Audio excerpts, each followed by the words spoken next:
गुरुक्षेत्र को प्रणाम। आप सभी गुरुक्षेत्र है, आप सभी का स्वागत है आज के सत्र में अध्ययन के लिए। आप सबको प्रणाम। पूर्णमद से शुरू करते हैं।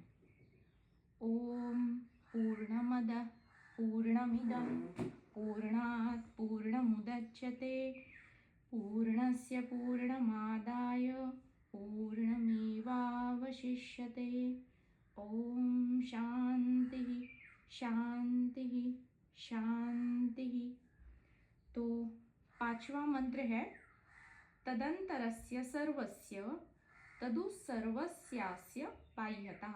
अब इसका पदच्छेद इस प्रकार से होगा, तद अंतरस्य सर्वस्य तद सर्वस्य अस्य बाह्यतः, यानी जो सबके अंदर भी है वही सबके बाहर भी है। तत् अस्य सर्वस्य अंतः तत् उ सर्वस्य बाह्यतः, मतलब जो अंदर है वही बाहर है और जो दूर है वह पास भी है। तो ये आज का है जो खंड बचा हुआ था। इसके जो शब्दों के अर्थ है वो भी मैंने डाल ही दिए हैं। पिछली बार हमने देखा कि तत् दूरे तत् उ अंतिके, तो दो जो वृत्तियां है, जो सत्व रज और तम गुण है, तो जो सत्व गुण है वो सबसे श्रेष्ठ है और तम जो है वो जड़त्व से भरा है, नीचे अधो दिशा की तरफ लेके जाने वाला है। तो इन दो जो ऊपर का एक सिराहा और नीचे का, इस दो जो वृत्तियां है उन दोनों वृत्तियों के लिए इस तत्व का वहां पे विस्तार से समझाया जा रहा है कि तत् दूरे, उनके लिए दूर है जो आसुरी गुणों से तमस वृत्ति से घिरे हुए हैं। और अब साधक विन्मुख न हो जाए इस ज्ञान से, इसलिए श्रुति एक ही खंड में आगे बता रही है तत् दूरे तत् वो अंतिके, वो दूर उनके लिए है। लेकिन जो मेरी जिज्ञासा करते हैं, जो साधक है, जो शिष्य के गुणों से भरे हुए हैं, ऐसे सात्विक लोगों के लिए तत् उ अंतरे, ये तत्व उन्हीं के इतने समीप है कि मानो वही मैं ही हूं, इतना वो पास है।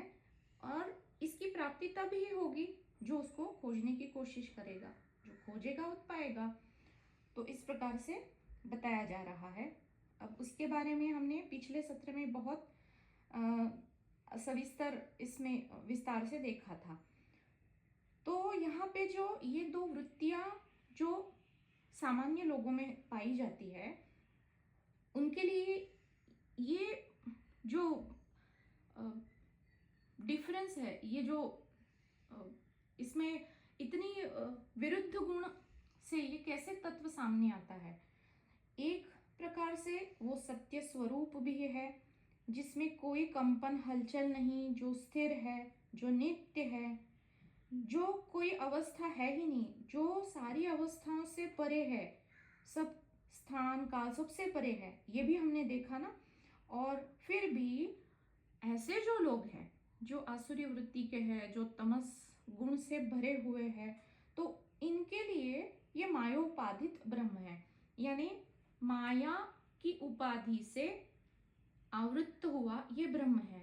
ये माया का जो आवरण है, ये माया से जो घिरी हुई जो इसकी व्याप्ति है, उपाधि है, ये तब तक नहीं हटेगी जब तक वो साधक खुद जिज्ञासा नहीं करेगा, तमस वृत्ति छोड़ने की सोचेगा नहीं, या फिर ऊपर उठने की, तमस से ऊपर उठने की, तमस से रजत में भी जाएगा तब भी वो धीरे धीरे घटित होगा। लेकिन उसे जब तक ये चाह नहीं है, जब तक वो प्यास नहीं है, तब तक ये माया उसको अपने ही उपाधियों में फंसाए हुए रखती है। और वहां पे तीसरे मंत्र में बताया है कि ऐसे लोग पुनः पुनः इसी आसुरी लोक को अनंत जन्मों तक, 100 कुछ कितना तो वहां बताया है, 100 करोड़ जन्मों तक वो उसी अधम लोक को बार बार प्राप्त होता रहता है इस आसुरी वृत्ति के कारण। तो देखिए तत्व वही है, लेकिन किन्हीं साधकों के लिए वो बहुत पास है और किन्हीं लोगों के लिए वो बहुत दूर है प्राप्ति के लिए। तो यहाँ पे कैसे मजा है कि जो कहा जाता है ना, ईश्वर की माया कहीं धूप कहीं छाँव। तो इस प्रकार से है, जो धूप है वो एक प्रकाश की तरह है, जो प्रकाश की तरफ जाने की कोशिश करेंगे वो दैवी गुणों से संपन्न होके उनके लिए ये तत् उवंतिके, वो उनके बहुत पास है, बहुत नजदीक है। और जो आसुरी गुणों से घिरे हुए हैं वो छाव यानी जो छाया है, जो क्या बोलेंगे, प्रकाश से बहुत दूर है, ऐसे लोगों के लिए वो दूर भी है। तो इस प्रकार इस तत्व को जो खोजने की कोशिश करेगा, जो जानने की कोशिश करेगा, वो खोजने वाले की कभी हार नहीं होती।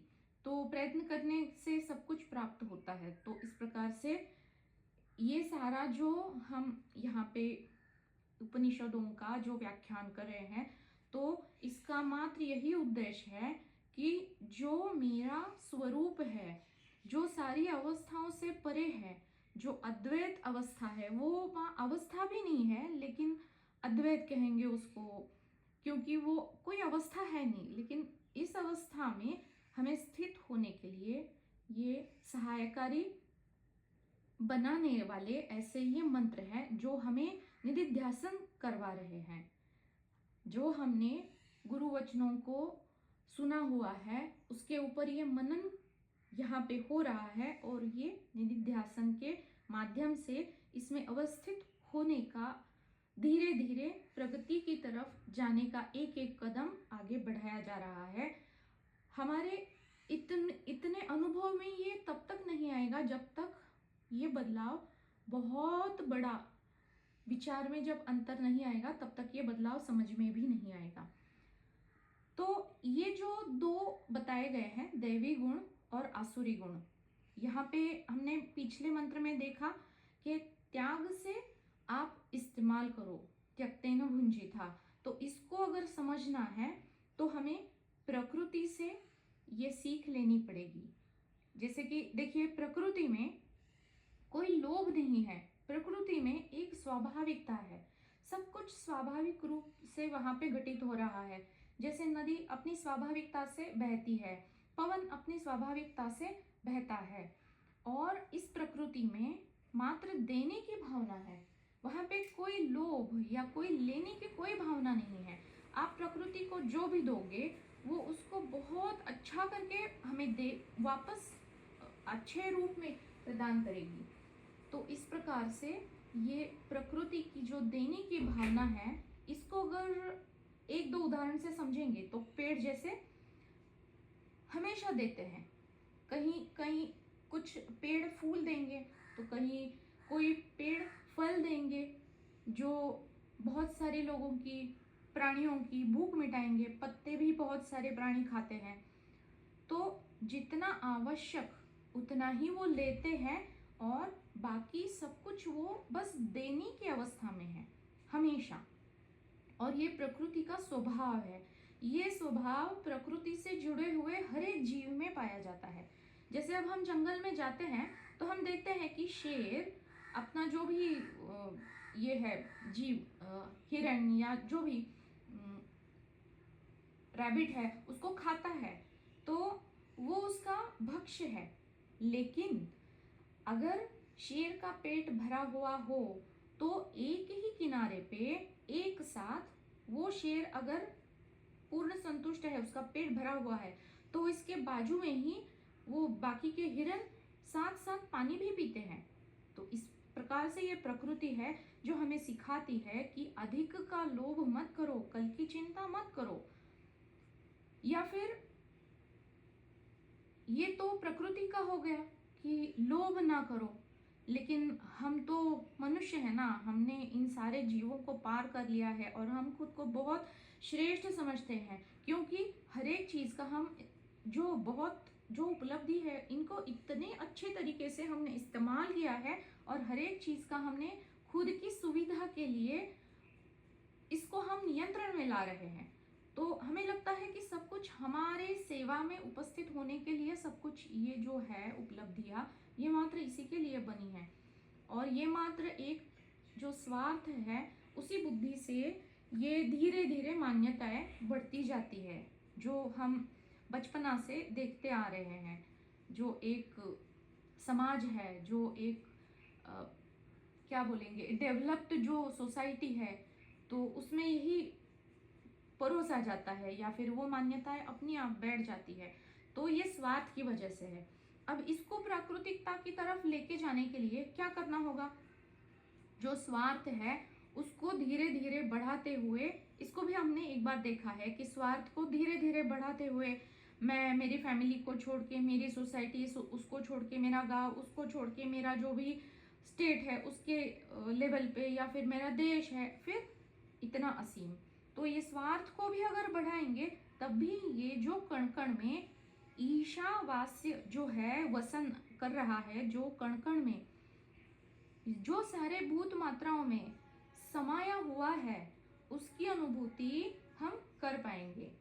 तो जिनकी दृष्टि विश्वात्मक हो गई, हालांकि हम देह से तो असीमित हो नहीं सकते, लेकिन हमारे मन में जो विचार है, जो विचारों की तरंगे है, उनको अगर विश्वात्मक कल्याण के लिए वो हम प्रार्थना करेंगे, या फिर विश्वात्मक, या इसको विराट भी कह सकते हैं, तो जिनकी दृष्टि इस प्रकार से सकारात्मक दृष्टि से विराट या विश्वात्मक या सर्वात्मक हो गई, उनके लिए ये तत्व बहुत समीप है। मानो वो तत्व और वो व्यक्ति एक ही हो जाते हैं। जैसे गुरु, जैसे सदगुरु होते हैं ना, वो खुद के लिए कभी नहीं सोचते, वो उनका जो स्वार्थ है, वो उनके जो भी शिष्यगण है, उन सारे शिष्यों के कल्याण के लिए वो विस्तारित हो जाता है। तो इसी प्रकार एक शिष्य की भी जब दृष्टि या उसकी सोचने की जो क्षमता है, वो धीरे धीरे जब स्वार्थ को त्याग कर वही स्वार्थ जब असीमितता की तरफ बढ़ेगा, तब ये तत्व तक वो अंतिके उसके लिए बहुत समीप है, उसको ये अनुभूति होगी ही होगी। अब ये स्वार्थ त्यागना है तो प्रॉब्लम कहाँ पे है, बाधा कहाँ पे है? अहम में है। शायद सुबह इसी के ऊपर चल रहा था, मैंने देखा कोई कमेंट पे, तो ये जो प्रगति में बाधा अगर कुछ बन रहा है तो मात्र ये मेरा अहंकार ही है। और ये अहंकार किसकी वजह से है? अज्ञान की वजह से।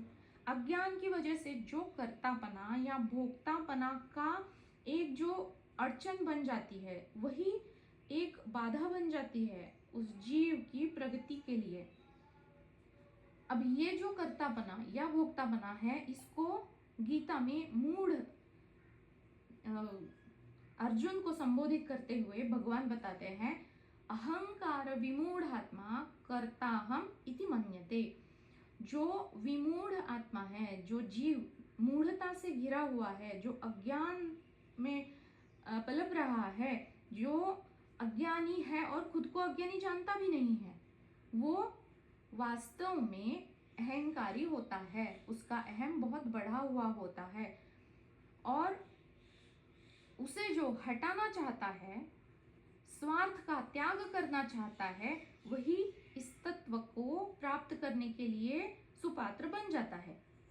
त्याग वृत्ति से जीव चाहता, जीव की जो चाहते होती है या फिर जो अपेक्षाएं होती है, तो त्याग वृत्ति से वही तो त्याग हो रही है कि मुझे ये चाहिए, मुझे ये अपेक्षाएं हैं, या मुझे पैसा, जो भी चाहिए, इज्जत, शोहरत, नाम, लौकिकता, जो भी चाहिए, वो उसका अगर त्याग हो रहा है, उसकी अगर जो सत्यता वृत्ति उसमें जो देखी जा रही है, उसका अगर एक बार वो सत्य नहीं है, ये जब दृष्टि बन जाए, तो अगर ये त्याग पूरे हृदय से अगर जब होने लगता है, तो ये देने की भावना अपने आप बढ़ने लगती है। और फिर जो देने की भावना से और मुझे वापस कुछ नहीं चाहिए, इस प्रकार से जो कर्म करता है, या फिर अपेक्षा शून्य वृत्ति से जो कर्म करता है, वो वास्तव में अकर्ता हो जाता है। तो कर्ता अहम इस मान्यता को छोड़कर अकर्ता जब हम बन जाते हैं, तो अपने आप ये स्वार्थ को हम छोड़ रहे होते हैं। और ऐसे साधकों के लिए तत्व अंतिके, श्रुति कह रही है, जाते हो, ये होने बना ही तो है। इस होने बना में ही यह तत्व विद्यमान है, मानो यही ये मंत्र हमें बता रहा है। तो अब इसका जो अंतिम हिस्सा है, तत् अंतरस्य सर्वस्य। अब ये जो तत्व है ये सारे भूत मात्राओं के भीतर भी है। तत् उ सर्वस्य अस्य बाह्यतः, तत् अस्य सर्वस्य अंतः, तत् उ सर्वस्य बाह्यतः। अब इसका अर्थ भी दिया हुआ है। तो सर्वस्य अंतरस्य यानी सबके अंदर, सबके भीतर। तो सबके अंदर वो क्या है, तो बाहर क्या है, तत्सर्वस्य बाह्यतः, वही सबके बाहर भी है। ये वही तत्व है जो अंदर भी है और बाहर भी है। सब यानी सर्व, सर्व यानी कौन कौन, सारे प्राणी मात्र, सारे भूत मात्र, जितनी भी वस्तुएं हमें दिखाई देती है, जितने भी पदार्थ यहाँ पे है हमारे जगत में दिखाई पड़ने वाले, अभी वो सजीव हो या निर्जीव हो, सारे स्थान, अब सारे काल भी, यानी भूतकाल में जो वस्तुएं थी, जो भी जीव थे उनमें भी, फिर अभी वर्तमान में जो है वो भी, सारे पेड़ पौधे, जलचर जलचर थलचर, जो पर्वत है, जो भी सृष्टि का आप जो भी दिखाई पड़ रहा है, उन सारे ही वस्तु पदार्थ जीव भौतिकता सबके भीतर और सबके बाहर वही तत्व है। तद अंतरस्य सर्वस्य, तत् सर्वस्य अस्य बाह्यतः, सबके अंदर वही है, सबके बाहर वही है। तो जीव मात्र बना हुआ है, जीव है तो जीवन है। जीवन में जीव के लिए उसका जीवन है और उसका जगत है। अब जगत यानी क्या, माया।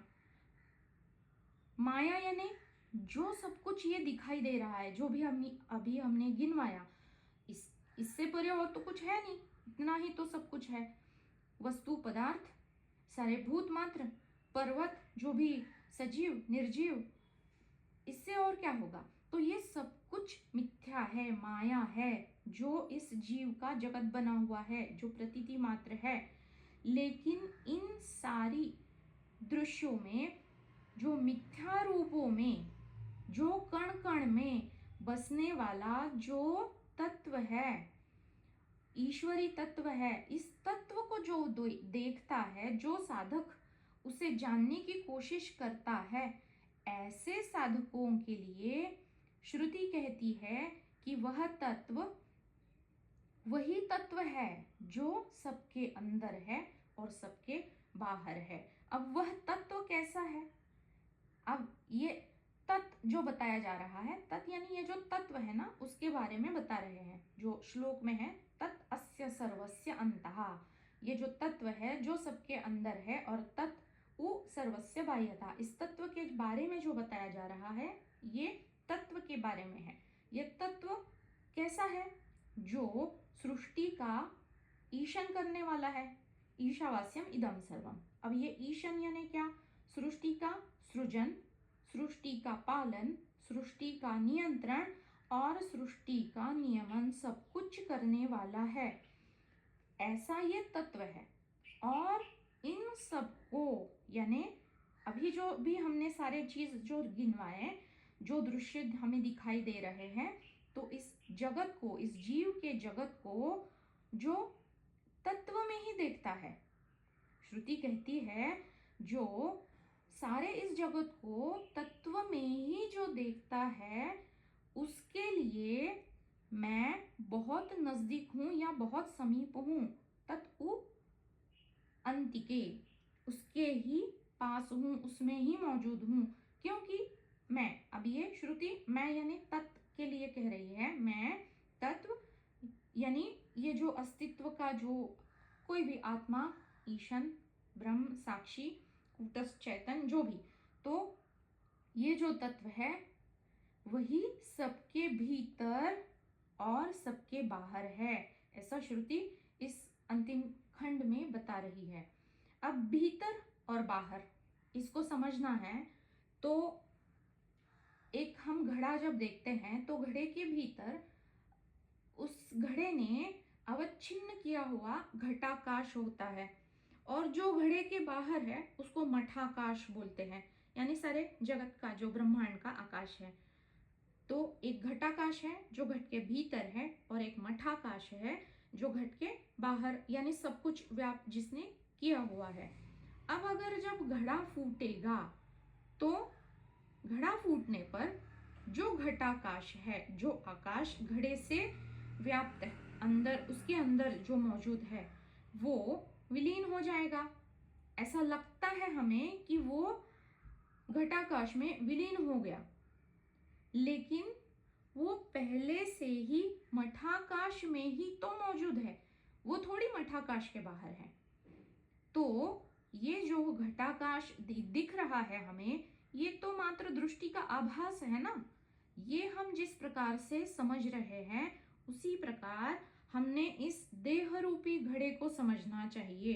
इस देह के भीतर जो आकाश यानी जो घटाकाश देह से अवच्छिन्न होके वो कैद होके भीतर और बाहर का जो भेद हमें दिखाई दे रहा है, वास्तव में वो कुछ है ही नहीं।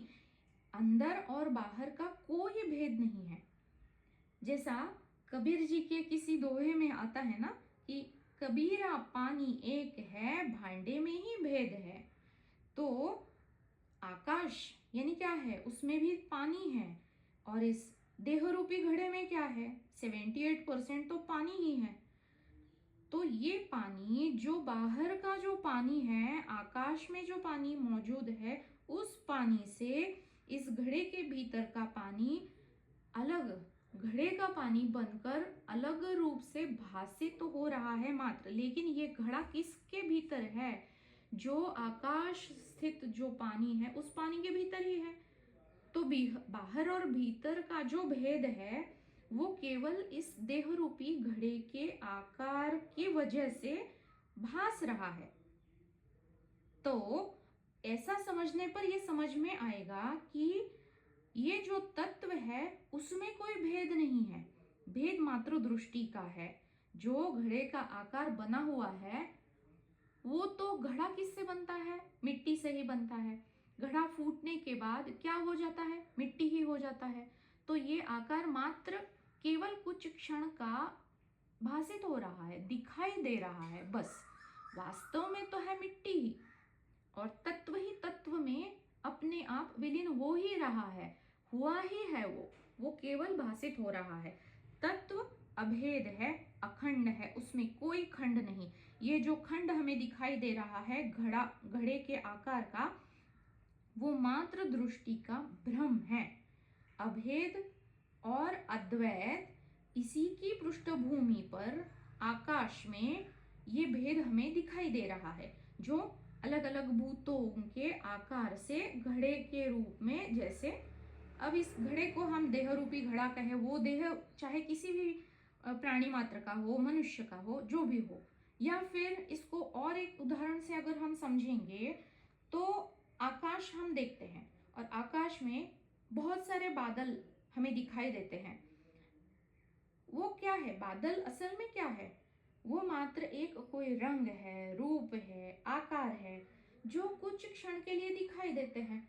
अगर हम 10 मिनट घर के अंदर आए और 10 मिनट के बाद वहां पे जाके देखेंगे तो कहाँ गए बादल, अपने आप विलीन हो गए आकाश में। वो तो मात्र एक भास था, कुछ क्षण के लिए हमें दिखाई दे रहे थे। क्या उनकी कोई सत्ता है ही नहीं। पर कुछ क्षण में जो भासित होने की क्रिया है वही ये जगत है। कुछ क्षण में सब कुछ विलीन हो ही जाने वाला है। इसी प्रकार ये जो अनेकों अनेक जीव है, उनके रूप रंग आकार लेकर कुछ क्षण के लिए हर एक जीव अपनी अपनी जो आयु मर्यादा होती है, मनुष्य की 100 बरस बताई जाती है, कुत्ते की 10 बरस, बिल्ली की 6-7, उसी के अनुसार हर एक प्राणी की अपनी अपनी आयु मर्यादा बताई जाती है। तो उसे हम कुछ क्षण अगर मानेंगे तो उस कुछ क्षण के लिए हर एक जीव अपना अपना रूप और रंग आकार लेकर मात्र इस तत्व से अलग सा दिखाई देता है और फिर जो है सो हो जाता है, तत्व में समा जाता है। जहां ईशन तत्व नहीं या जहां आत्म तत्व ब्रह्म तत्व नहीं, ऐसा कोई स्थान नहीं, ऐसा कोई काल नहीं, ऐसा कोई जीव नहीं, ना ऐसी कोई वस्तु है। इसको गीता के 6वें अध्याय में भी भगवान बताते हैं कि यो माम पश्यति सर्वत्र, मतलब जो मुझे में सब कुछ देखता है, सर्वम च मयि पश्यति, और जो मुझे सब में देखता है। मतलब मुझे यानी इस मुझ शब्द से हमें तत्व अगर हम समझेंगे तो हमें जल्दी समझ में आएगा कि जो सारे स्थान हैं, जो भी सारे जीव है, उन वो स्थानों में मुझको यानी तत्व को जो देखता है, यानी दिखाई क्या दे रहा है, कोई स्थान, कोई पर्वत या कोई जीव, लेकिन हम देख क्या रहे हैं, तत्व को देख रहे हैं। यानी हम घड़े को नहीं देख रहे हैं। घड़ा किससे बना है, मिट्टी से। अगर हम उस मिट्टी को देखते हैं और जो सारे विश्व को मुझ में देखता है, और अब जो भी हमारा जगत है, जो मेरा घर है, मेरे आसपास के लोग हैं, जो भी मुझे दिखाई दे रहा है, मेरी दुनिया तो मात्र छोटी सी है ना, जितना हम देख पाते हैं। तो उस सारे मेरा जो आजू बाजू में घिरा हुआ जो जगत है, उस जगत को जो साधक मुझ में यानी तत्व में देखता है, और उल्टे ही रूप से दोनों जो भी दिखाई पड़ता है, उसमें उस वस्तु या व्यक्ति को ना देखते हुए उसमें जो तत्व निहित है, उस तत्व को जो देखता है, उसके लिए मैं परोक्ष नहीं हूं, मैं दूर हूं ही नहीं। तस्याहं न प्रणश्यामि स च में न प्रणश्यति, और वह ज्ञानी स च में मुझसे न प्रणश्यति, कभी परोक्ष हुआ ही नहीं है, होता ही नहीं है। और भगवान वहां पे कहते हैं ऐसा ज्ञानी पुरुष और मुझ परमात्मा, वहां पे भगवान बता रहे हैं कि मुझ में, यानी हम श्री कृष्ण के देह को देखते हैं ना, तो वहां पे उस प्रकार से ना देखते हुए परमात्मा यानी अगर हम ईशन तत्व को देखेंगे तो इस तत्व में और ज्ञानी पुरुष में कोई भेद नहीं रहता। वो अभेद तत्व ही विद्यमान है एक ज्ञानी व्यक्ति के माध्यम से, जो एक सदगुरु के माध्यम से हमें वो प्रक्षेपित हो रहा होता है, जिसे हम गुरु क्षेत्र कहते हैं। तो ये जो अभेद या फिर एकता या अद्वैत या जो तत्व है, उसको जानना है तो कैसे जानेंगे? क्योंकि ये जो अभेद, ये जो तत्व, ये एकता, क्या ये इंद्रिय गम्य है? ये इंद्रियों से परे है।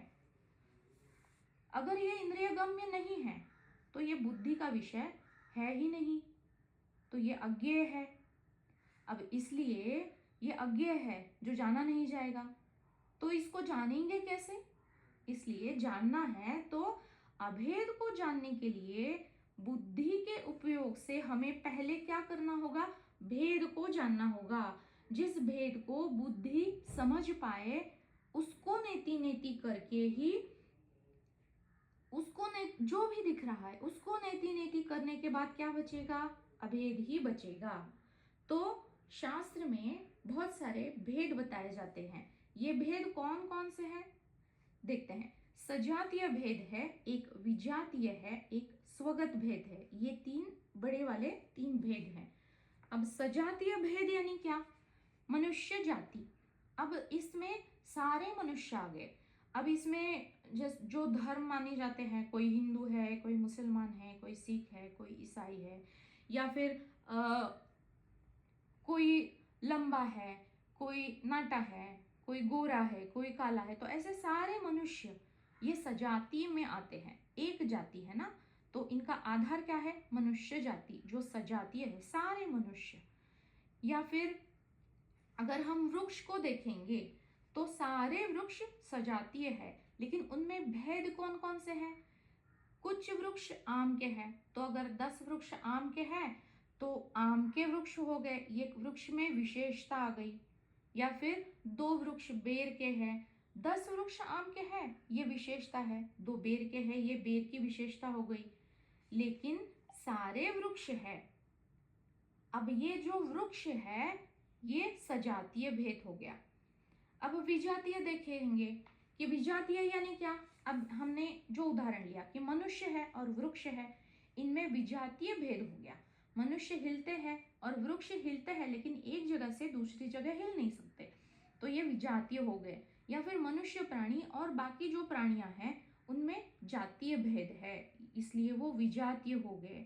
या फिर जो वृक्ष है और पत्थर है, तो वृक्ष हिलते हैं, सजीव है, पत्थर निर्जीव है, उनमें जीवितता का, चैतन्य का अनुभव नहीं होता, तो ये विजातीय भेद हो गया। और अब तीसरा होता है स्वगत भेद। मतलब क्या, मुझ में जो भेद है, जो एक ही है लेकिन फिर भी वो अलग अलग रूप से भास रहा है। जैसे हम अपने शरीर को देखें तो मेरे शरीर में 2 हाथ, 2 पांव, 2 आंखें, ये अलग अलग जो अवयव है, ये मुझ में स्वगत भेद दिखाई पड़ते हैं।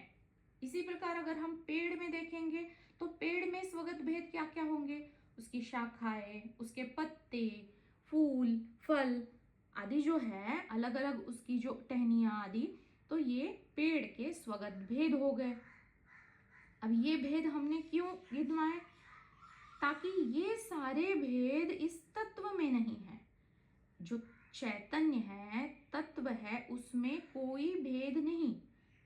उसमें ना कोई नाम है, ना कोई रूप, रंग, गुण, जाति, धर्म या विकार आदि, इसमें कोई भेद नहीं है, क्योंकि वो अनामी है, अरूप है, उसमें कोई रंग नहीं, वो निर्गुण है, वो अवयव रहित है, वो देश काल वस्तु सबसे परिच्छिन्न है, उसमें कोई परिच्छेद है नहीं, उसमें कोई भेद नहीं है।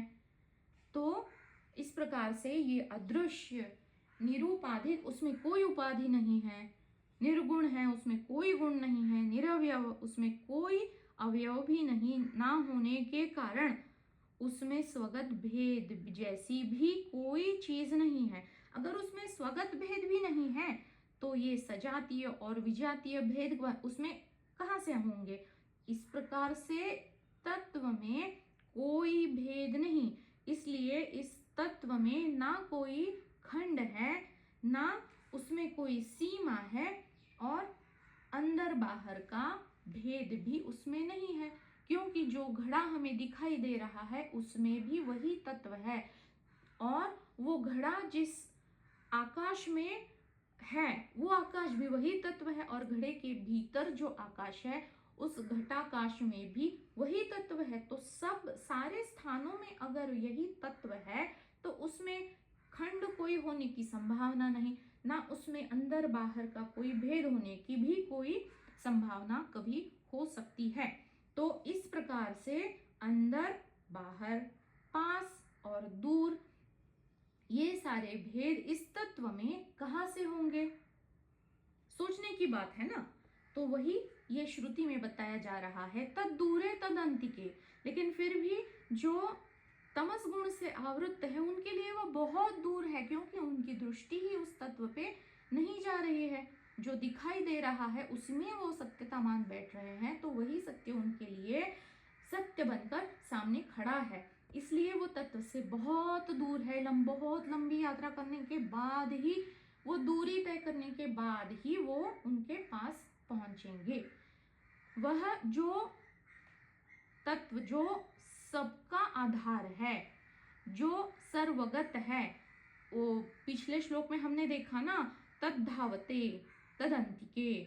तो जो बड़ी दौड़ लगा के उसको पाने की कोशिश कर रहे हैं और जहां भी जाएंगे उस स्थान पे वो पहले से मौजूद है, तिष्ठति तदेजति तन्नेजति तद दूरे तद्वंतुके, वहां पे जाके वो तिष्ठत, वहां पे वो खड़ा है। इस प्रकार से वो कोई कंपन ना होते हुए भी वो सबसे तेज है, सर्वगत है, जो तत्व सबका आधार है, सर्वाधार है, जो सर्वव्यापी है। अभी सर्वव्यापी यानी क्या, जिसने सारे स्थानों को, सारे कालों को और सारे भूतों को व्यापित किया हुआ है, घेरा हुआ है, यानी जो सर्वव्यापी है, जो दिक्काल रूप व्यापी है, ऐसा ये तत्व कैसा है?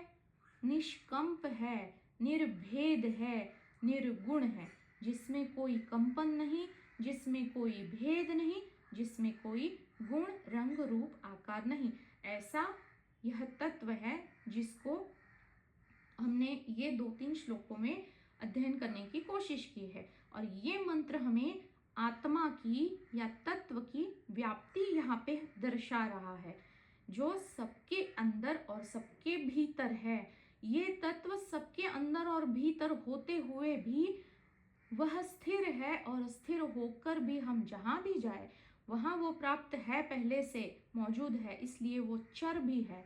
स्थिरता में भी वो चर है। दूर, कितने भी दूर हम चले जाए, हर स्थानों में, कण कण में वो मौजूद है। जिसने इस तत्व को इस प्रकार से जान लिया, उसने पृथ्वी, अंतरिक्ष, पाताल, सप्तलोक, ब्रह्मांड, यानी सब जगह, अब हम स्थान से अगर देखेंगे तो स्थान यानी क्या? सारे लोग, पृथ्वी के ऊपर के 7 लोग, नीचे के 7 लोग, पूरा ब्रह्मांड, पूरी ये जो हमारी सूर्यमाला है, उस मतलब हमारी दृष्टि जहाँ तक जाए, हर कण कण में उसी का वास है। उस तत्व को ही जिसने जान लिया, और जिसने ये भी जान लिया कि ये तत्व हर काल में है। अब हर काल माने क्या? जो भूतकाल पहले हो चुका है, मतलब हमारे जितने भी हमारे जन्म हुए हैं, उन जन्मों में, उन सब में यही तत्व विद्यमान था, उन सारे जन्मों में, उन सारे देहों में, और वर्तमान में तो है ही, और भविष्य में अगर जन्म हुआ तो वहां पे भी ये तत्व ही मात्र मौजूद रहेगा, उसमें कोई अंतर नहीं, वो मात्र स्थिर है। लेकिन जो इसका जो मिथ्या रूप है उसमें परिवर्तन होंगे, जो वास्तव है नहीं। तत्व कैसा है? जिसमें स्थान, अंतराल और काल की कोई सीमा नहीं, जो सीमितता की वजह से हमें काल में भेद, कोई अंतराल, समय का अंतराल या स्थान की दूरी या नजदीकी महसूस होती है हमारी सीमित दृष्टि के कारण। और तत्व में कोई सीमा नहीं, सारे काल, सारे स्थान इसी तत्व में पहले से मौजूद है, ये पहले से तत्व में विलीन ही है। इसको ही गीता के 13वें अध्याय में भगवान बताते हैं। बिल्कुल यही बात गीता में भी बताई जा रही है। बहिरंतश्च भूतानाम अचरम चरमेव च। बहिः यानी बाहर, अंतश्च और अंदर भी। किसके अंदर? भूतानाम सारे भूतों के बाहर और भीतर।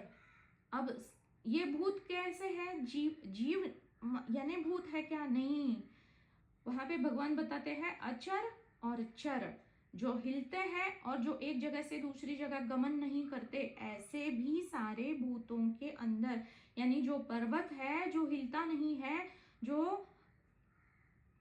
अचर है, ऐसे भूत के भीतर और बाहर भी यही तत्व विद्यमान है। सूक्ष्मत्वात् तद विज्ञेयम दूरस्थम च अंतिके च तत्।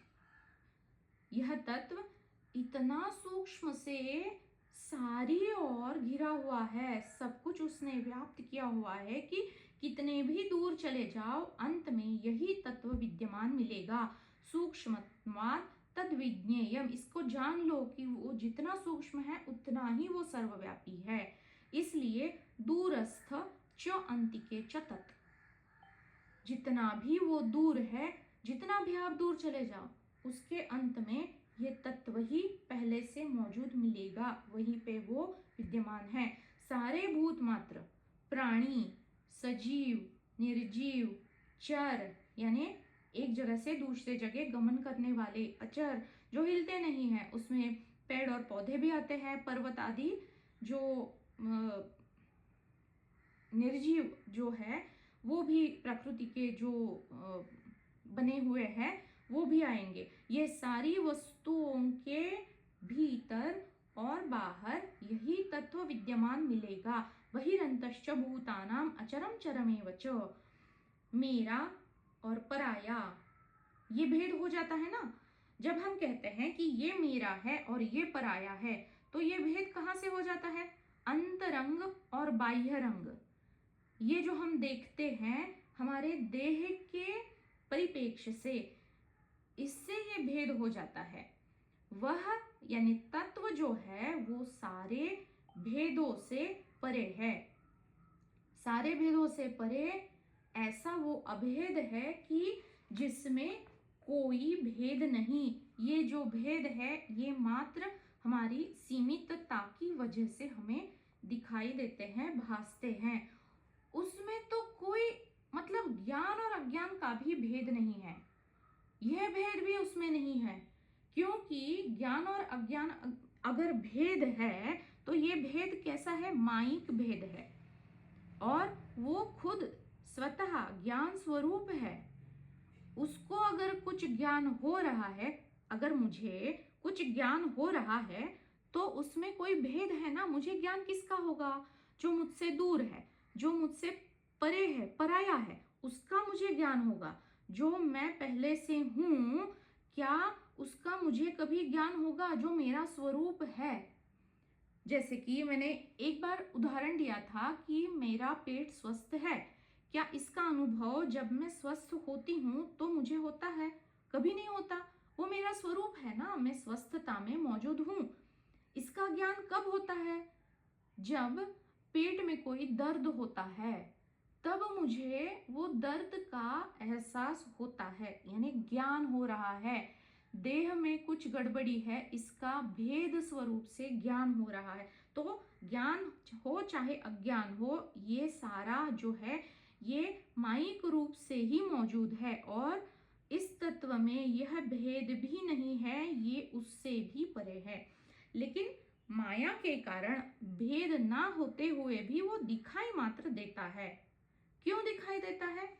मैंपना के कारण। हम फिर से आ गए मैं पर। एक मैं खड़ा होता है और उसके सामने कुछ मेरा दिखाई पड़ता है।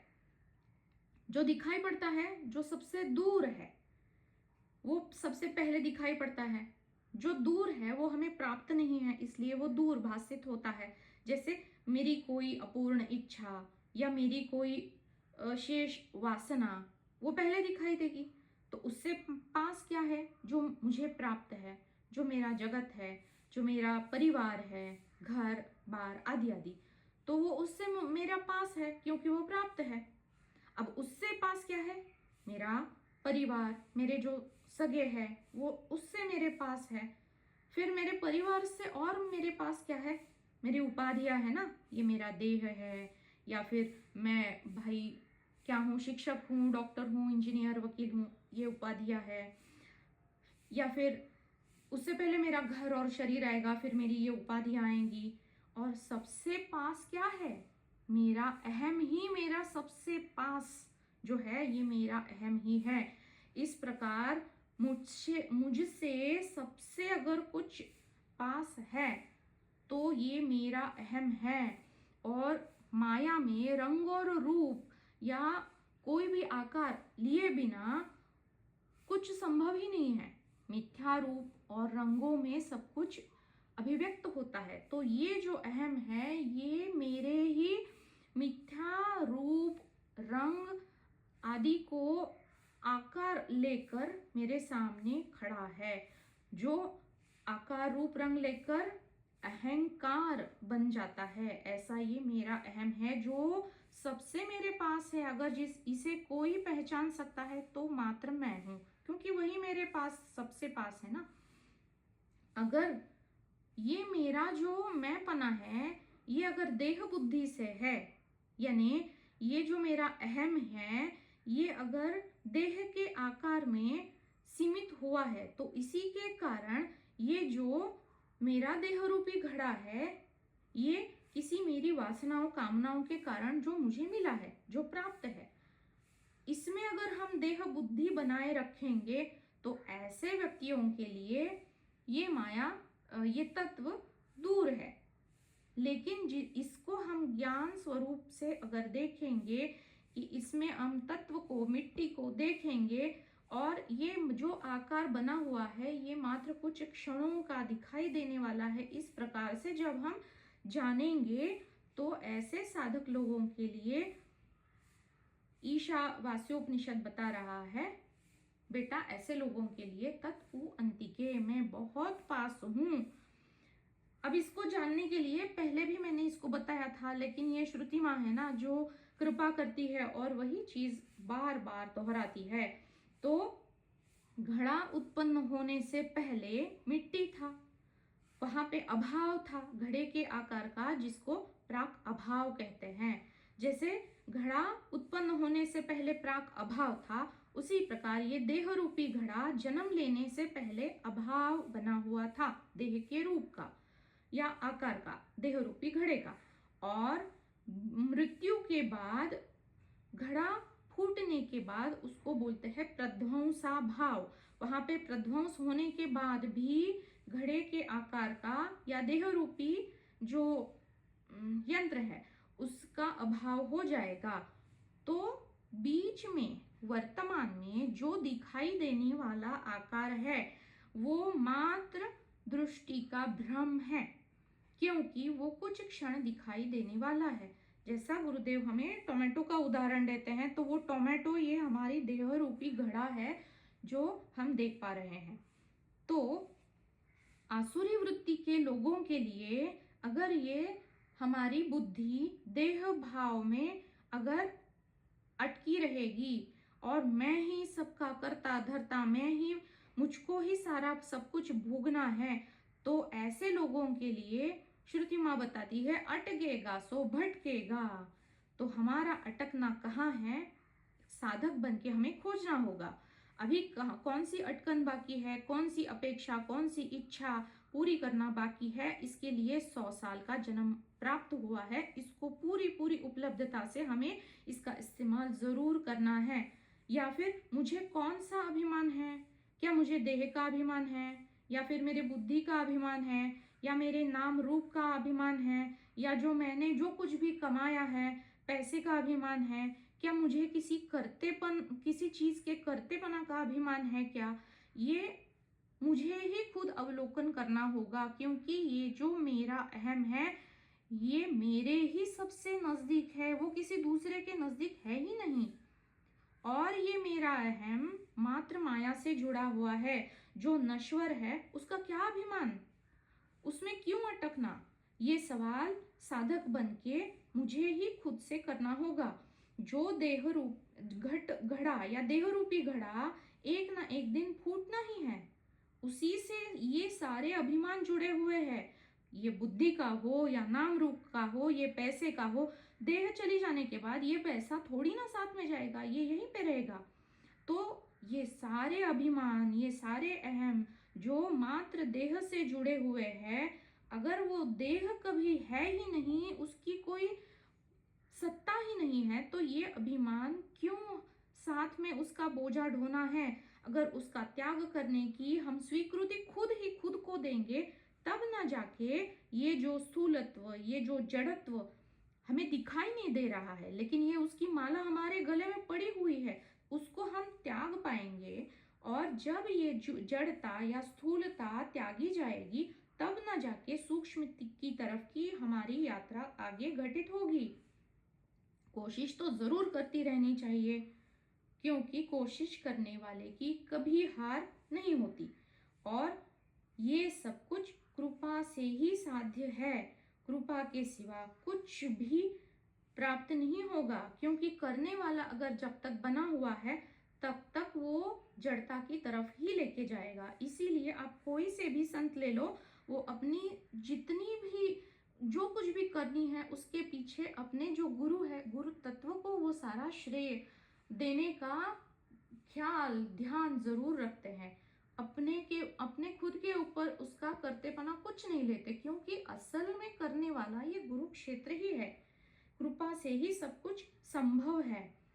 इस तत्व की अनुभूति हर कण कण में, हर जीव में, हर प्राणी में और हर क्षण में अगर इसका स्मरण रहेगा तो सबके अंदर और सबके बाहर सारी जगह इसी तत्व को हम स्मरण करने की जो एक सूचकता है वो अंदर से अपने आप ये गुरु क्षेत्र ही हमें देगा, जो ये श्रुति बता रही है कि वही तत्व सबके तत् अंतरस्य सर्वस्य तत् सर्वस्य बाह्यतः।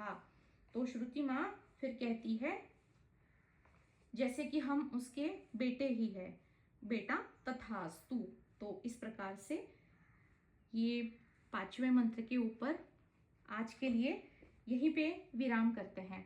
इसमें अगर किसी को और कुछ जोड़ना और कुछ या अपना कोई अनुभव कुछ साझा करना हो तो आपका ज़रूर स्वागत है, और अगर नहीं है तो फिर इसको बस पूर्णमदा से इसको आज के लिए यहाँ पे विराम करते हैं। ओम पूर्णमदः पूर्णमिदं पूर्णात् पूर्णमुदच्यते पूर्णस्य पूर्णमादाय पूर्णमेवावशिष्यते। ओम शांति शांति शांति। आज के इस सत्संग में जुड़ने के लिए आप सबका बहुत बहुत आभार।